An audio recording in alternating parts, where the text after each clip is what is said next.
Hola, hola, saludos, bendiciones para todos. Estamos compartiendo este video.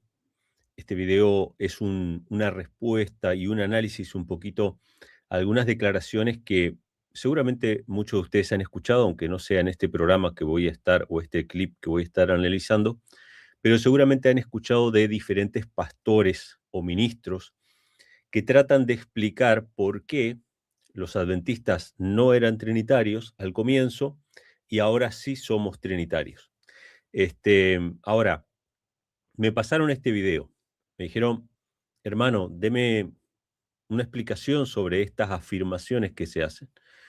Y yo le dije a la persona, mira, son tantas falacias y mentiras que hay en este video que me llevaría mucho tiempo responderte ahora mismo. Prefiero grabar un video y que le sirva también a otras personas. Obviamente yo no hago juicios de valor sobre las personas, son muy pocos mis videos respuesta que he hecho en este canal, pero no me importan las personas, me importan los argumentos y me importa que la gente conozca la verdad y que pueda contrastar opiniones. Aquí se va a tratar de explicar en este programa, es un programa creo que es del ministerio Zoom del pastor Bor, si no me equivoco, y el orador, el que habla, es Daniel Miranda, que yo intuyo que es pastor, ¿sí? Pero se presenta como orador del programa. Y lo que trata de hacer es responder una respuesta del público de por qué los pioneros no eran trinitarios o si hubo un cambio con respecto a la doctrina adventista respecto a esto. Yo obviamente no voy a poder presentar toda la documentación, pero toda la documentación que yo voy a mencionar es accesible para cualquiera. Y por lo tanto, muchas de las cosas que yo voy a refutar en este video son accesibles para el que lo quiera leer. Es decir, están ahí. No hay que escarbar en archivos, ni creerme a mí, no tienen que hacer nada de eso. Tienen que simplemente ir y leer, en la mayoría de los casos, los libros que están en su casa, de Elena G. de White. Que si son adventistas, tienen el conflicto de los siglos por ahí, tienen el deseo de toda la gente por ahí, tienen patriarcas y profetas por ahí, tienen esos libros y si no están en la aplicación. Pero después yo voy a compartir algunas citas también. Yo voy a estar comentando un poquito lo que se presenta aquí, pero después voy a mostrarles las evidencias de por qué hay mucha mentira y manipulación en la manera en que se presenta esta explicación de parte de este pastor. Vamos a escuchar, vamos a ir escuchando. Yo voy a poner pausa en algunas cosas porque si no se me van a olvidar, para ir comentando y después voy a dar una respuesta más detallada con citas del espíritu de profecía, ¿sí? Fíjense cuál es la pregunta que se hace y la respuesta que se va a dar. Y hermanos, les voy a hacer una aclaración, discúlpenme, les hago una aclaración. Em,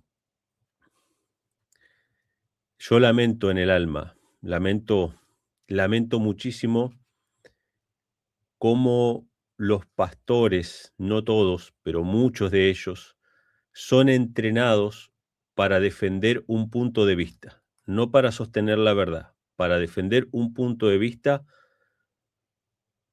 eh, hasta las últimas consecuencias. Pero lamentablemente, o afortunadamente en realidad, ya no estamos en una época en que la información venía solamente de la asociación, que la información era solamente la que publicaban los historiadores pagados por la asociación. Ahora usted puede hacer su investigación y usted puede desmantelar esas mentiras. Ahora, si usted confía en el hombre, no confía en mí. Si usted confía en el hombre, usted va a ser engañado fácilmente como lo que se va a presentar ahora. Pero si usted hace su propia investigación, que no tiene que ir a los archivos de Elena G. White allá, básese solamente en los libros publicados por Elena G. White. Cuando digo los libros publicados por Elena G. White me refiero a publicados cuando ella vivía, o sea, los libros que ella publicó. Vaya a los libros normales, comunes, El Camino a Cristo, El Deseo a toda la gente, Patriarcas y Profetas, El Conflicto de los Siglos, Profetas y Reyes. Vaya a los libros publicados por Elena G. White, Consejos para la Iglesia, los 8, no sé cuántos tomos son, creo que son 8 tomos. Váyase a todos esos tomos, váyase al Ministerio de Curación, váyase a todos los libros que no son recopilaciones, sino a los libros que ella publicó estando en vida. Y dígame cuándo usted encuentra en las enseñanzas de Elena G. de White la doctrina de la Trinidad. Nunca lo va a encontrar. Empecemos por ahí, nunca lo va a encontrar. Pero la argumentación que se va a hacer aquí, porque no se puede esconder con un dedo el sol, de que los pioneros no eran trinitarios, la argumentación que se va a hacer aquí está llena de falacias para sostener de que hubo un progreso, de que hubo un cambio, de que hubo una nueva luz que se dio, ¿sí? Entonces, vamos a escuchar y vamos a sacar, cada uno de ustedes sacará sus conclusiones. Obviamente yo tengo una postura tomada, que desde hace años y años y años hasta ahora no he encontrado ni que la Biblia hable de la Trinidad, ni que el Espíritu de Profecía hable de la Trinidad. Ahora, que pastores adventistas hablan de la Trinidad, sí, eso muchísimo. Pero Elena G. White y la Biblia no hablan de la Trinidad. Pero vamos a ver cómo trata de acomodar esta cuestión histórica este presentador y vamos a dar respuesta a cada uno de estos argumentos, algunos de ellos realmente falaces, ¿sí? Vamos a escuchar un poco. Ellos afirman que Ellen White y los pioneros eran antitrinitarios y que todos murieron siendo antitrinitarios, pero utilizan esta cita de 1915 para decir que Ellen White iba a, a hablar de que grandes cambios ocurrirían, pero bueno, ahí hay un problema muy grande, y es que Ellen White no era antitrinitaria. Correcto. Hay suficiente evidencia. El libro de Evangelismo, en una sección completa que habla del Espíritu Santo, ella habla de los tres grandes poderes, de las tres personas de la deidad, Padre, Hijo y Espíritu Santo. Fíjense qué interesante. Habla de una cita de Elena G. White donde ella advierte de que iban a venir cambios en la iglesia, cambios negativos, obviamente, porque si no, no sería una advertencia de peligro, que creo que tengo un video hablando de esa cita puntualmente, no recuerdo ahora, pero creo que es la que habla acerca de una nueva organización, con libros de una nueva orientación, etcétera, etcétera. Y habla de ese peligro, ¿sí?, que viene en el futuro, pero el presentador no se encarga de explicar si no es lo que nosotros sugerimos de que iba a introducirse la Trinidad, entonces, ¿cuál sería el nuevo peligro? ¿Dónde estaría esa nueva organización o esos cambios que se introducirían? Luego dice que Elena G. White no era antitrinitaria.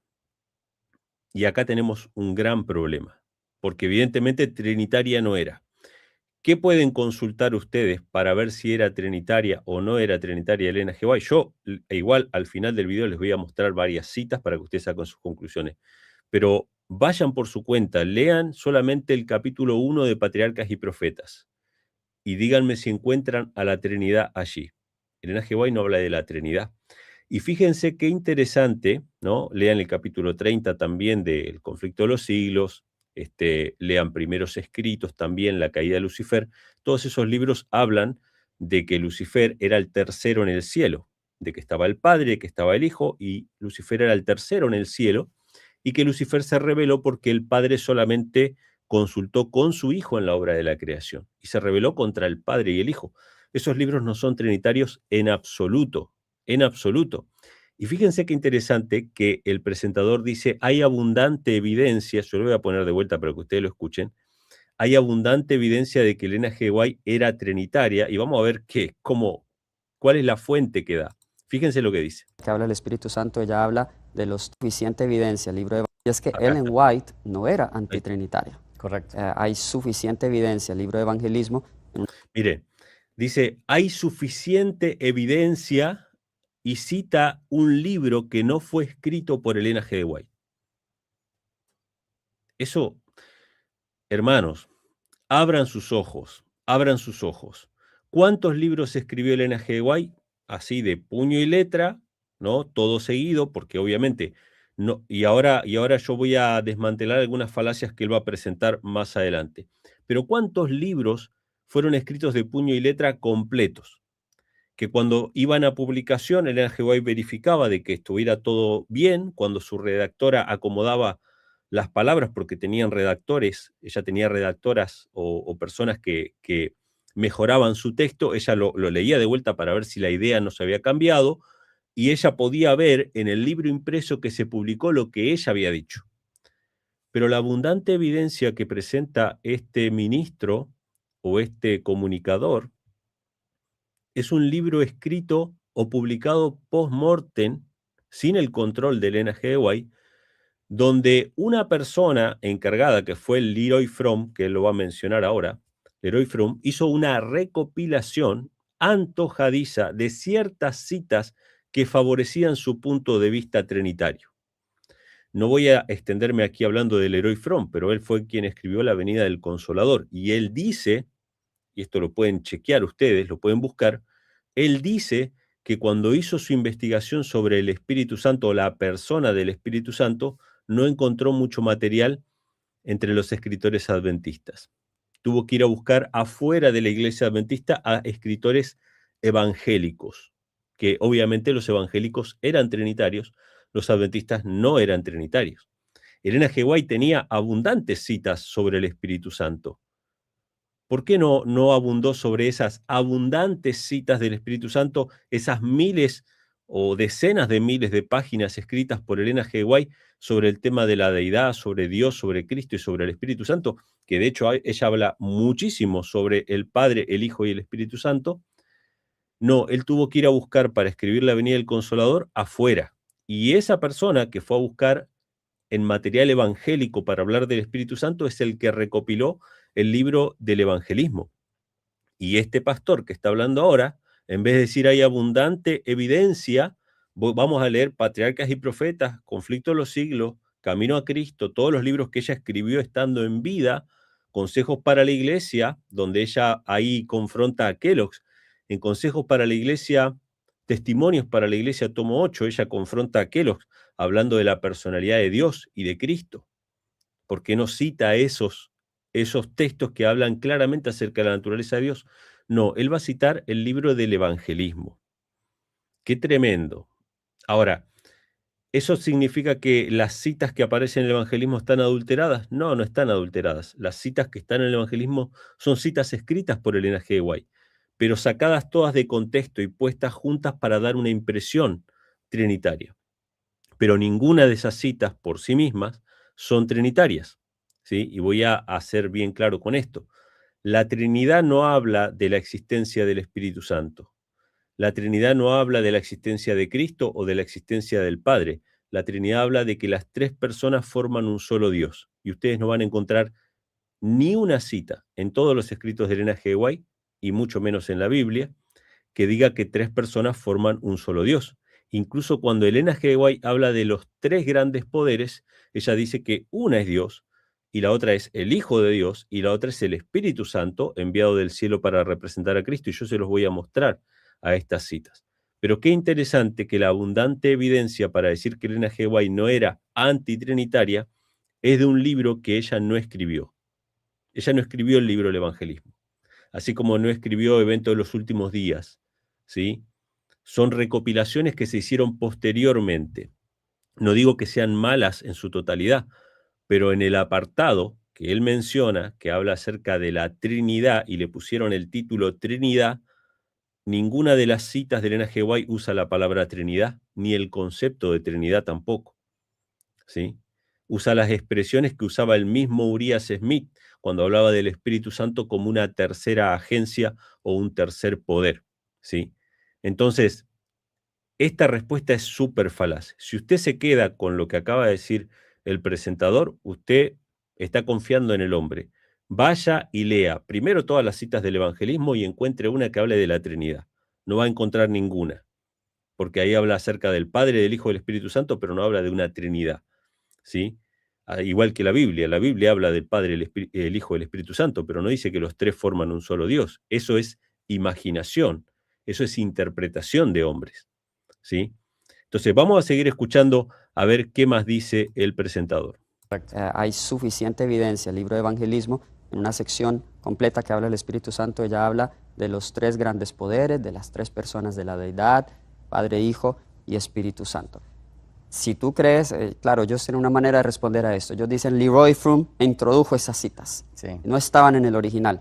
Eso es fácil de averiguarlo. Usted le puede escribir al Centro White y usted puede ver allí con puño y letra, Ellen White escribió eso, no fue añadido. Yo tengo un estudio. Bueno, antes de que pase a lo de su estudio y eso, fíjense ustedes la manipulación, porque nosotros no decimos que Leroy Fromm escribió esas citas. Si usted va a las citas originales, las citas están. Nosotros creemos en todas esas citas.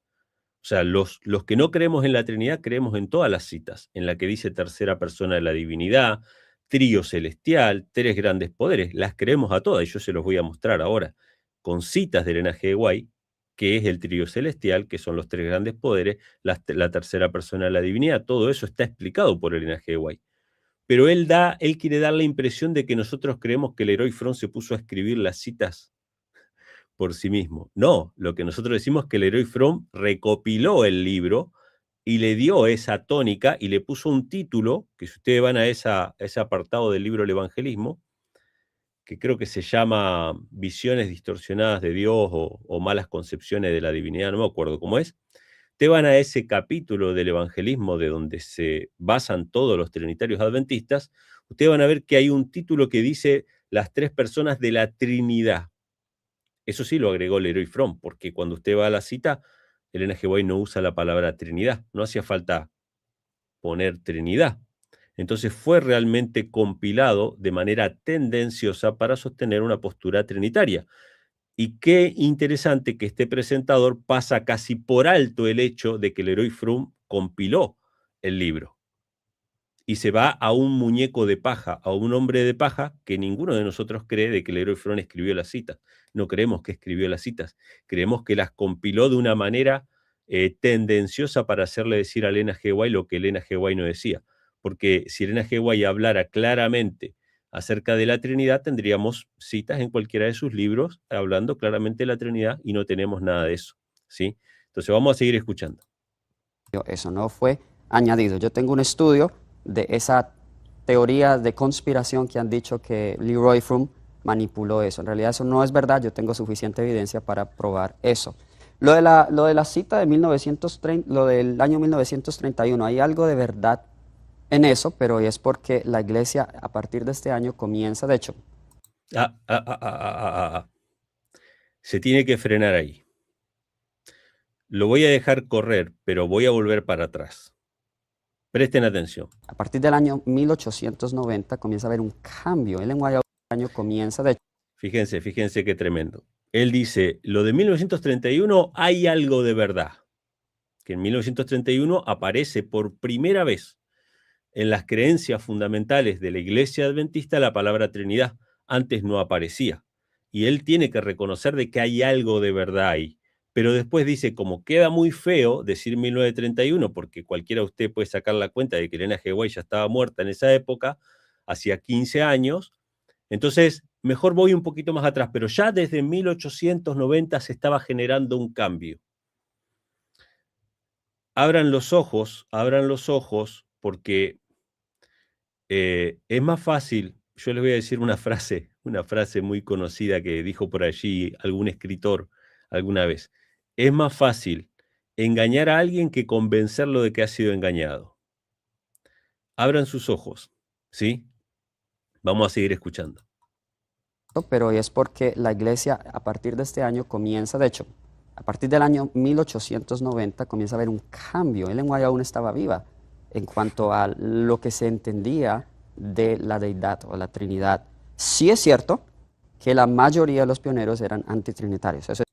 Bueno, todos los pioneros importantes, o sea, todos los pioneros importantes, estamos hablando de los más conocidos, desde Lockwood, desde José Bate, desde, bueno, Jaime White, Urias Smith, todos los pioneros importantes, los que eran escritores de las review, los que participaban activamente como dirigentes de la iglesia, todos eran no trinitarios. El primer trinitario que empezó a revolucionar todo fue el doctor John Kellogg.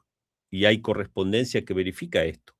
Correspondencia entre el pastor Butler y John Kellogg, que corrobora de que Kellogg había adoptado la Trinidad. Y después hubo algunos pioneros que se unieron a Kellogg, ¿sí? Con posturas trinitarias. Pero la gran mayoría de los pioneros eran no trinitarios. La mayoría de los pioneros eran antitrinitarios, eso es cierto. Pero ¿por qué lo eran? Ellos venían de distintas iglesias que eran antitrinitarias o, en otros casos, el adventismo en sus inicios era tan aberrante hacia la Iglesia Católica que no querían tener nada que ni siquiera sonara y oliese a catolicismo. Fíjense qué tremendo, ¿no? ¿Por qué eran no trinitarios? ¿No es más fácil decir porque tenían una convicción bíblica de que Dios no era una Trinidad? No, porque podemos dar la impresión de que bíblicamente se puede llegar a esa conclusión. Mejor digamos que arrastraban costumbres de sus antiguas iglesias, ¿sí? Qué tremendo es esto, qué tremenda manipulación. No, no arrastraban costumbres de sus antiguas iglesias simplemente, porque ellos de sus antiguas iglesias tuvieron que abandonar muchas cosas. No abandonaron eso porque eso era bíblico, ¿sí? Y fíjense esta admisión que se hace ahora. Ellos eran, como eran tan anticatólicos, como la Trinidad olía a catolicismo, ellos rechazaban la Trinidad. No es que la Trinidad huele a catolicismo, la Trinidad viene del catolicismo, viene de los concilios católicos, hechos por la Iglesia de Roma, ¿sí? Patrocinados por Roma desde el mismo comienzo, desde el primer concilio de Nicea, patrocinado por Constantino, el emperador Constantino. Obviamente que era una doctrina católica, y todos los pioneros sabían que era una doctrina católica, ¿sí? Hasta muchos años después, ¿sí? Voy a mencionar después más adelante al pastor Benjamin Wilkinson, quien habló sobre este tema, sobre el tema de la Trinidad también, ¿sí? Y que era el que denunció al pastor Leroy Fromm, ¿sí? Que ese sí era un infiltrado en la iglesia adventista. Pero bueno, vamos a seguir escuchando. Nada que ni siquiera sonara y oliese a catolicismo. Correcto. Entonces, por eso habían algunas posturas antitrinitarias muy radicales. Por ejemplo, Urias Smith era arriano. Los arrianos son los que creen que Jesús fue creado. Bueno, esto lo vamos a demostrar ahora mismo. En este video vamos a demostrar que Urias Smith no creía eso. Los pastores repiten como loros de que Urias Smith era un arriano que creía que Jesús era creado. Y Urias Smith creía que Jesús era engendrado, como lo dice la Biblia y como lo dice Elena G. de White, ¿sí? Y como muy probablemente creía Arrio también, porque este pastor, Benjamin Wilkinson, en su libro La Verdad Triunfante, que ustedes lo pueden conseguir en PDF en internet, ese libro, La Verdad Triunfante, escrito por el pastor Wilkinson, pastor adventista, casi pegado a la época de los pioneros, él dice claramente que no hay evidencia de que Arrio creyera que Jesús era creado. Esa era la acusación de sus opositores católicos. Y muchos pastores protestantes y adventistas, lamentablemente, siguen repitiendo la mentira católica de que Arrio creía que Jesús era creado, ¿sí? Y se lo adjudican a Urias Smith, cuando Urias Smith no creía que Jesús fuera creado. Él creía que Jesús era engendrado, igual que Elena G. de White creía que Jesús era engendrado, y se los voy a demostrar en este video. No se vayan, porque al final yo voy a mostrar las evidencias sobre esto. Como los testigos de Jehová hoy. Mientras que otros como Jaime White en sus inicios, él tuvo una evolución interesante, y otros, Waggoner, Jones, ellos eran semi-arrianos. El semi-arriano no cree que Jesús fue creado, cree que Jesús fue engendrado, y hay una diferencia. Porque los que creen que Jesús fue creado ven a Jesús como un Dios menor, los que creen que Jesús fue engendrado ven a Jesús como un Dios igual que el Padre. Así como un hijo sale de su padre y es engendrado por su padre, pero es un ser humano de la misma calidad que lo es el Padre. Bien, ellos sí lo eran, pero entonces aquí la pregunta es... Bueno, antes de que siga, esta forma de catalogar entre arriano y semi-arriano es un invento, ¿sí? No se puede ser semi-algo. En todo caso serían no trinitarios, pero tendrían otro título. Y hermanos, yo les voy a ser bien claros con esto. Estos motes, estos títulos que se ponen son para estigmatizar. Son para estigmatizar. Usted tiene que guiarse por lo que dice la Biblia, no por lo que creía tal persona o tal otra. Ah, entonces usted es arriano, usted es como los testigos de Jehová, usted es como los mormones, que de hecho los adventistas, lamentablemente, con su postura trinitaria media floja de papeles, ¿sí? Se los voy a decir así. Ustedes tienen pastores que son trinitarios ortodoxos, como los católicos, y tienen pastores que son triteístas, como los mormones. Esa postura no está clara dentro del adventismo. Ellos divagan entre el triteísmo y la Trinidad. Y para el que no sepa, Trinidad es un Dios, un ser, formado por tres personas. Triteísmo son tres seres divinos, que son uno, pero no que son un solo ser, sino que son uno en carácter y en propósito, así como creen muchos adventistas. ¿Por qué creen eso? Porque en realidad basan muchas de sus afirmaciones en declaraciones de Elena G. White, que no era trinitaria. Y como Elena G. White dice que el Padre y el Hijo son uno en carácter y en propósito, no que son un mismo ser, entonces, pues ahí les choca el antitrinitarismo de Elena G. White con su forma de ver trinitaria y terminan siendo triteístas. Es complicado por ahí de explicarlo, pero es así, ¿sí? O el Padre y el Hijo son uno en el sentido más amplio de la palabra, de que son un mismo ser, como creen los trinitarios, pero si son dos seres y son uno en carácter y en propósito, pues entonces ustedes no son trinitarios, ¿sí? Después ellos aplican esa expresión, uno en carácter y en propósito, a tres personas, al Padre, al Hijo y al Espíritu Santo. Pero bueno, hay una gran confusión sobre eso. Vamos a terminar de escuchar. Lo es el Padre. Bien, ellos sí lo eran, pero entonces aquí la pregunta es, ¿qué vamos a usar nosotros? ¿Los escritos de los pioneros o la Biblia para llegar a la verdad?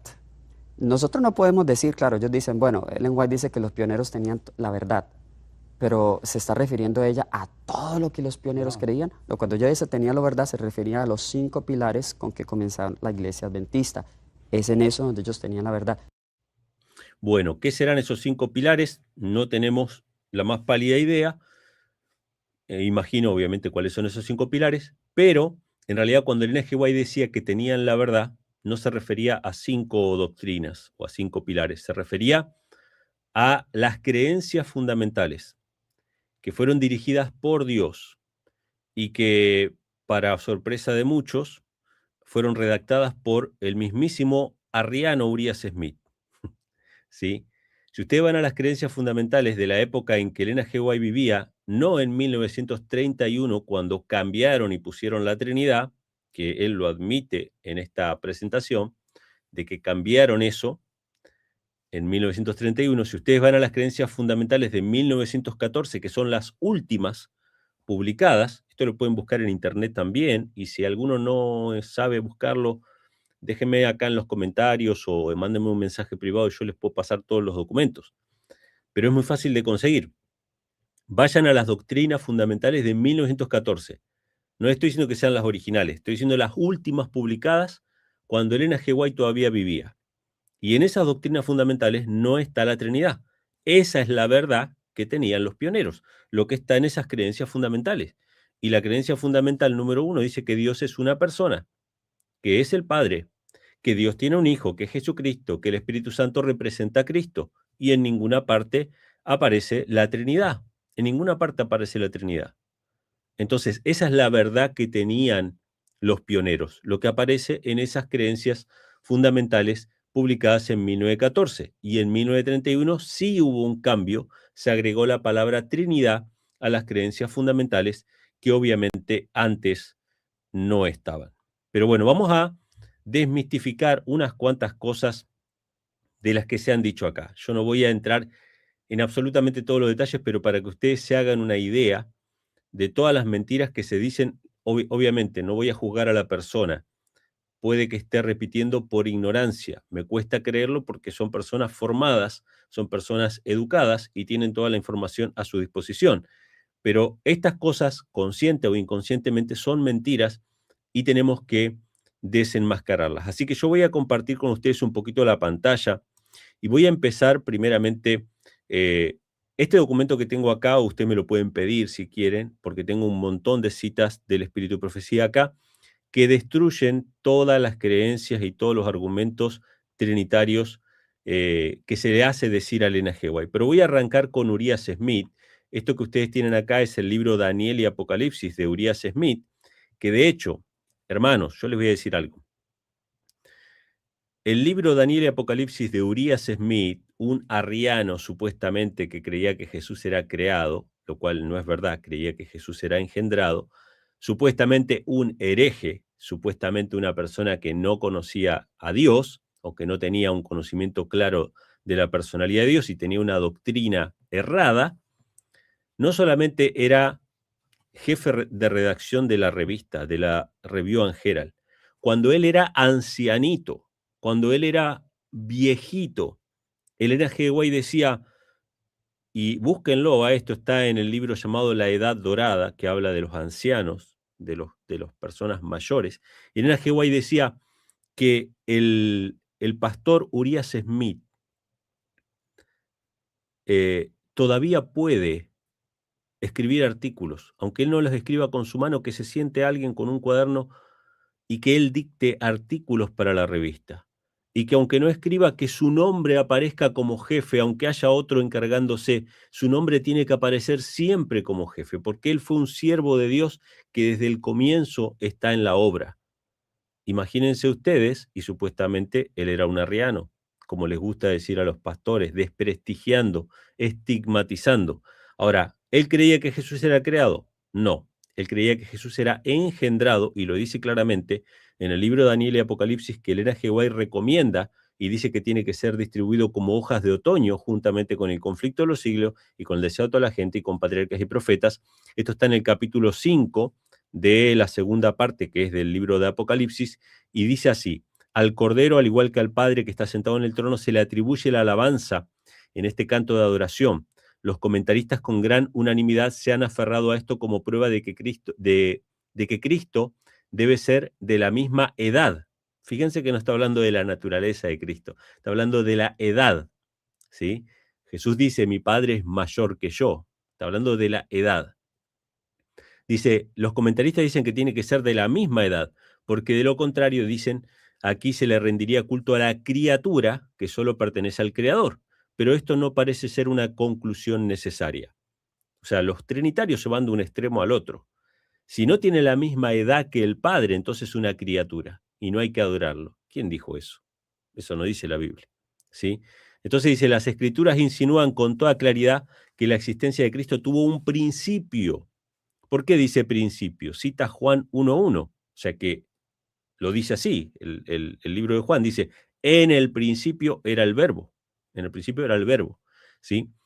Dice, lo que no fue así en el caso del Padre. Dice, véase las observaciones sobre el Apocalipsis 3:14, capítulos anteriores, lo pueden ver, donde se muestra que Cristo no es un ser creado. Pero como si el pastor me acaba de decir que Urias Smith creía que Jesús era un ser creado. Mentira. Urias Smith dice, Jesús no es un ser creado, pero aunque no posee una coeternidad de la existencia pasada con el Padre, el comienzo de su existencia, como engendrado del Padre, es anterior a toda la obra de la creación en relación con la cual es un creador juntamente con Dios. ¿Qué decía Urias Smith acerca de Jesús? ¿Que era creado o que era engendrado? Esto está en el libro que publicó Urias Smith y que recomendó Elena G. White. Créale usted a quien quiera. Si usted quiere creer en su pastor, crea en su pastor. Pero yo le muestro acá las evidencias. Urias Smith creía que Jesús era engendrado por el Padre, que era de la misma naturaleza que el Padre, digno de adoración. ¿Sí? Ahora, les hago una pregunta. ¿Esto era una creencia de Urias Smith y no de Elena G. White? No, era de Elena G. White también, y lo pueden leer. Todas estas citas, si ustedes las quieren, me las piden, porque están los links de las páginas oficiales para que ustedes la corroboren. Dice, se hizo una ofrenda completa porque Dios amó tanto al mundo que dio a su Hijo unigénito, no un hijo por creación, como lo fueron los ángeles, dice, ni un hijo por adopción, como lo es el pecador perdonado, sino un hijo engendrado en la imagen expresa de la persona del Padre y con todo el brillo de su majestad. Cuando habla de engendrado no está hablando de su humanidad, de cuando nació de María, porque habla en la imagen expresa de la persona del Padre y con todo el brillo de su majestad. El engendramiento se refiere a su divinidad, ¿sí? Dice, uno igual a Dios en autoridad, dignidad y perfección divina. En él habita corporalmente toda la plenitud de la deidad corporalmente. O sea, el divino Hijo de Dios fue el que se entregó para salvación del ser humano. Elena G. White creía que Jesús era el Hijo engendrado, igual que Urias Smith. Por eso Elena G. White recomienda el libro de Urias Smith y no recomienda el libro de Kelos, que era trinitario y que él admite ser trinitario. Y hay documentos, y los pastores que están hablando ahí lo saben, que Kelos reconoció ser trinitario. Entonces, Elena G. White recomienda el libro de un no trinitario y desaconseja el libro de un trinitario. Qué raro, porque los pastores me dijeron otra cosa. Fíjense lo que dice Elena G. White. El Padre Eterno, el Inmutable, dio a su Hijo unigénito engendrado, arrancado de su seno, al que fue hecho en la imagen expresa de su persona y lo envió, fíjense que son dos actos diferentes, a la tierra para revelar cuánto amaba a la humanidad. O sea, su Hijo es engendrado, ¿sí?, hecho a la imagen expresa de su persona. O sea, si es engendrado del Padre, es a la imagen del Padre, con su propia naturaleza, con su propio brillo, como decía la otra cita, y autoridad y dignidad, y lo envió a la tierra, al Hijo engendrado. Eso está bien claro, ¿sí? El Espíritu Santo procede del único Hijo engendrado de Dios. Bueno, acá ya tenemos un poco de respuesta sobre lo que Elena G. White creía sobre el Espíritu Santo, ¿sí? Y bueno, hay un montón de citas, ¿sí? El Verbo existía como un ser divino, como el eterno Hijo de Dios. Fíjense, ¿desde cuándo se lo llama a Jesús el Hijo de Dios? ¿Desde que se encarnó? No, desde la eternidad era uno con el Padre, ¿sí?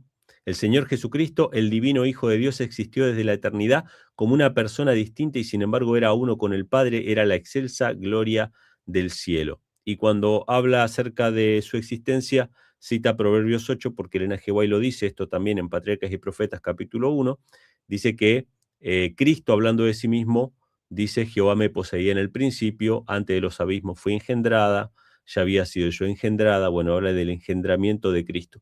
Todas estas son citas de Elena G. White que hablan acerca de que Cristo era engendrado, lo mismo que creía Urias Smith. O sea que Urias Smith no creía que Jesús fuera creado, sino que creía que era engendrado. Ahora, ¿cuáles son las abundantes evidencias que dice este pastor sobre que Elena G. White era trinitaria? ¿Que habló del Espíritu Santo? Sí, claro que sí habló del Espíritu Santo. ¿Y que habló del trío celestial? Claro que habló del trío celestial. Voy a mostrarles acerca de los tres poderes, ¿sí? Acá ella menciona las tres grandes agencias involucradas en este trabajo: Dios, el Padre, Cristo su Hijo y el Espíritu Santo. Fíjense cómo Elena G. White llama a los tres poderes. ¿Dice Dios Padre, Dios Hijo y Dios Espíritu Santo? No, ¿verdad? Dice Dios el Padre, Cristo su Hijo y el Espíritu Santo. Ese es el trío celestial, ¿sí? Vamos a verlo en un poquito más de detalle. En Testimonios para la Iglesia, tomo 9, fíjense lo que dice. Tienen un Dios, ¿sí?, primera persona, un Salvador, segunda persona, y un Espíritu, tercera persona, el Espíritu de Cristo. El Espíritu Santo es el Espíritu de Cristo. Estas son las tres grandes agencias o los tres grandes poderes. ¿Y por qué tres si el Espíritu Santo es el Espíritu de Cristo? Bueno, porque Dios está en su trono en el cielo. Cristo, el Cristo con su cuerpo humano glorificado, está en el cielo, mostrando delante del Padre sus heridas, intercediendo por nosotros como sumo sacerdote, pero el Espíritu de Cristo está con nosotros todos los días hasta el fin del mundo, ¿sí? Yo estoy con ustedes todos los días hasta el fin del mundo, eso es lo que dice la Biblia, ¿sí? Pero fíjense en Mateo 28, 19, la explicación que da Elena G. White sobre esta cita. Dice: bautizándolas en el nombre del Padre, un Dios personal. La Trinidad dice que tres personas forman un solo Dios, pero Elena G. White dice que el Padre es un Dios personal. El Padre es un Dios personal, no tres personas forman un Dios. Dice, y del Hijo, un príncipe y salvador personal. Un príncipe y salvador personal. Y del Espíritu Santo enviados del cielo para representar a Cristo. El Espíritu Santo es enviado desde el cielo para representar a Cristo, ¿sí? Y así hay varias citas más que hablan acerca de esto. Fíjense que es bien claro, hermanos, lo que Elena G. White creía sobre el trío celestial. Fíjense lo que habla sobre el Espíritu Santo para despejar toda duda sobre este tema. Dice Elena G. White en la Review and Herald de 1890, dice: la razón por la cual las iglesias están débiles, enfermizas y listas para morir es porque el enemigo ha traído influencias de una naturaleza desalentadora sobre las almas temblorosas. Ha intentado apartar a Jesús de su vista como el Consolador. O sea, ¿qué hizo Satanás? Quitó a Cristo como el Consolador. Cristo es el Consolador. Elena G. White lo dice en Manuscritos Liberados: el Salvador es nuestro Consolador. Esto he probado que Él es. ¿Quién es el Consolador? Cristo, es el Espíritu de Cristo. No hay consolador como Cristo, tan tierno y sincero. Él se conmueve por nuestras debilidades, ¿sí? El Espíritu Santo, que conoce nuestras debilidades. ¿Por qué conoce nuestras debilidades el Espíritu Santo? Porque Cristo se hizo hombre y tomó nuestra naturaleza y puede compadecerse de nosotros. Dice: su Espíritu habla al corazón, ¿sí? Y bueno, hay un montón de citas acá. La influencia del Espíritu Santo es la vida de Cristo en el alma. Este Espíritu obra en y a través de cada uno del que recibe a Cristo. Cristo debe ser conocido por el bendito nombre del Consolador. Todas estas son citas de Elena G. White. Cuando Leroy Fromm se puso a compilar su libro, La venida del Consolador, y se puso a ver todo lo que decía Elena G. White, dijo: mejor voy a ir a buscar al mundo evangélico porque no me convienen estas declaraciones, ¿sí? Entonces dice que se unan entre sí y con Cristo, que estudien el capítulo 17 de Juan y aprendan a orar y a vivir la oración de Cristo. Él es el Consolador. Él morará en sus corazones colmando su gozo, ¿sí? Dice: Cristo nos dice que el Espíritu Santo es el Consolador y el Consolador es el Espíritu Santo. Y Elena G. White dice: esto se refiere a la omnipresencia del Espíritu de Cristo llamado el Consolador, ¿sí? Bueno, así hay citas y citas. Si alguien quiere este documento, después me lo pide, o capaz que se lo dejo ya enlazado en la descripción de este video para que ustedes lo puedan ver, ¿sí? Así que bueno, hay abundante evidencia, mis hermanos, y ustedes lo pueden corroborar, ustedes pueden hacer su propia investigación, de que en realidad los pioneros no eran trinitarios, no porque venían de otras iglesias, sino porque creían en la Biblia como única regla de fe, y en la Biblia no aparece la doctrina de la Trinidad. El que quiera corroborar esto lo puede hacer. Vaya a las creencias fundamentales de 1914, voy a tratar de dejárselos también acá en la descripción o en el comentario fijado un link para que lo puedan descargar. Vayan a las creencias fundamentales de 1914 y busquen la Trinidad, no la van a encontrar. Vayan al libro del evangelismo y no van a encontrar la Trinidad. Vayan a los libros publicados de Elena G. White, que fueron publicados en vida, no van a encontrar la Trinidad. Los adventistas no fuimos trinitarios hasta que se murieron todos los pioneros.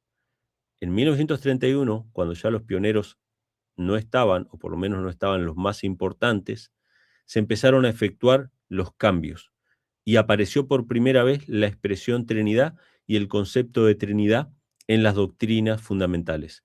Esto lo sabe este predicador, lo saben los pastores, pero ellos quieren dar a entender de que eso fue un proceso de evolución. Yo prefiero que sean más sinceros, prefiero que sean más directos y digan: no, miren, nuestros pioneros estaban todos equivocados, esto fue un proceso, ahora nosotros tenemos nueva luz, todos ellos estaban equivocados, pero sí, efectivamente, hasta la época en que Elena G. White vivía, la iglesia adventista no era trinitaria. No inventen eso de que empezó un proceso en 1890, eso es mentira, eso es un engaño. El proceso empezó después que murieron los pioneros, porque los pioneros se oponían acérrimamente a la creencia de la Trinidad. Busquen en el Espíritu de Profecía, no le crean a los hombres, no le crean a los pastores, no me crean a mí, vayan y busquen cada una de las citas, y si encuentran una cita trinitaria de Elena G. White, trinitaria, no que hable de 3 personas o 3 poderes, o que el Espíritu Santo es una persona, porque todas esas citas yo las creo. Una cita trinitaria dice que 3 personas forman un solo Dios. Eso es lo que dice una cita trinitaria. Si encuentran una cita trinitaria, o un texto bíblico, mejor todavía, trinitario, me lo pasan, me lo pasan. Eso no existe, por lo menos no lo he encontrado. La verdad es que a mí me entristece un poco tener que hacer este tipo de videos desmintiendo las falacias que muchas veces dicen los pastores. Si los pastores están bien seguros de este tema, hagan debates públicos, donde se presenten las dos posturas, porque los pastores solamente hacen programas hablando ellos solos acerca de esto. Ellos solos hablan de esto, pero no contrastan las ideas con los demás. Ahora, a nosotros, a los no trinitarios, que nos invitan a debatir otros ministerios o lo que fuera, nosotros siempre vamos a debatir y a contrastar ideas, porque si estamos equivocados queremos que se nos muestre el error y queremos hacer la voluntad de Dios. Pero los pastores nunca van a contrastar ideas sobre este tema, ¿sí? Siempre van a hacer los programas ellos solos y van a meter este tipo de falacias y van a tener a alguien al lado que le va a decir, ah, sí, sí, amén, amén, repitiendo esas mentiras, ¿sí? Entonces, amigos, déjenme saber acá en los comentarios qué opinan sobre estas cuestiones. Voy a tratar de dejarle todos los documentos por ahí abajo. Y nada, esta es mi respuesta a las falacias presentadas en este video acerca del cambio que se hizo en la doctrina de la Trinidad. Dios mediante, nos encontraremos en un próximo video. Les mando un abrazo a todos. Gracias por compartir y gracias por participar. Fuerte abrazo, que Dios les bendiga. Nos vemos en la próxima. Adiós.